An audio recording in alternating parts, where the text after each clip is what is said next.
ഏറ്റവും കൂടുതൽ ഈ എം എന്നുള്ള അക്ഷരവും അല്ലെങ്കിൽ ല് എന്നുള്ള അക്ഷരവും കൂട്ടി സംസാരിക്കുന്നത് ആരാണെന്നറിയാമോ? അച്ഛന്മാരാ.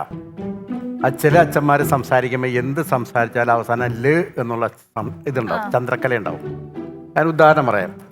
ഒരച്ഛൻ പ്രസംഗിക്കുക, നമ്മുടെ ജീവിതത്തിൽ അല്ലെങ്കിൽ സാഹചര്യങ്ങളിൽ ദൈവത്തിൻ്റെ അനുഗ്രഹങ്ങൾ നമ്മളിലേക്ക് ചൊരിയുവാനായിട്ട് നമുക്ക് മുട്ടയിൽ നിന്നുകൊണ്ട് ദൈവത്തോട് പ്രാർത്ഥിച്ചുകൊണ്ട് അനുഗ്രഹങ്ങൾ പ്രാപിച്ചുകൊണ്ട് നമുക്ക് ദൈവത്തോട് നന്ദി പറഞ്ഞുകൊണ്ട് അങ്ങനെയാണ് പോകും. എല്ലാത്തിനും ചന്ദ്രക്കരയുടെ 50 ചന്ദ്രക്കര 50 ചന്ദ്രക്കര.